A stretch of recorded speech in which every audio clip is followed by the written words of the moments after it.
सांगली जिल्ह्यातील 6 नगर परिषद आणि 2 नगरपंचायत निवडणुकीसाठी आज सकाळी 7 वाजल्यापासून मतदानास सुरुवात झाली आहे।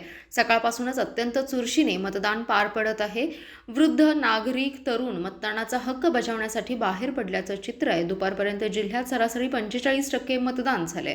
शिराळा, विटा, उरुण, ईश्वरपूर, तासगाव यांसारख्या ठिकाणी मतदारांच्या मतदान केंद्रावर रांगा लावलेल्या आहेत। उर्वरित ठिकाणीही मतदानाचा वेग वाढत आहे। जिल्ह्यातील उरुण, ईश्वरपूर, आष्टा, पलूस, तासगाव, विटा व जत या 6 नगर परिषद आणि शिराळा व आटपाडी या 2 नगरपंचायतीसाठी मोठ्या चुरशीने मतदानाला सुरुवात झाली। सकाळी 9:30 वाजता 9.48% मतदान झालं होतं। 10च्या सुमारास मतदान केंद्रावर मतदारांची गर्दी वाढत असल्याने मतदानाचा टक्का वाढू लागला। सकाळी 11:30 वाजता 8 पालिका क्षेत्रातील 2,57,977 मतदारांपैकी 63,913 मतदारांनी मतदान केले। यापैकी पुरुष 34,263 आणि महिला 29,646 मतदारांनी मतदानाचा हक्क बजावलाय।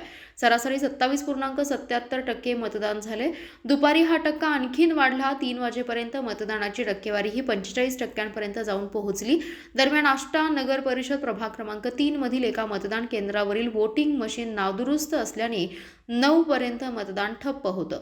9 नंतर मतदान सुरळीत सुरू झालं। निवडणुकीच्या पार्श्वभूमीवर रात्री शहरातील काही चौकांमध्ये लिंबू आणि भंडारा टाकण्याचा प्रकार घडला असून याबाबत शहरात चर्चा सुरू आहे। मी महेश मुदगल दुगम, राहणार विटा नगर परिषदेसाठी मी मतदान केलेलं आहे। संविधान जागवा, लोकशाही बळकट करा। ओके, नमस्ते। माझं नाव अल्लाज फिरोज तांबोळी।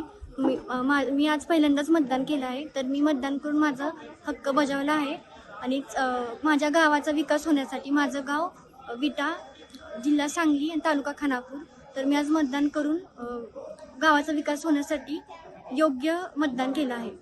मी माझ्या मतदानाचा हक्क बजावला आहे। तर आपण सर्वांनी मतदान करून योग्य उमेदवार निवडावे।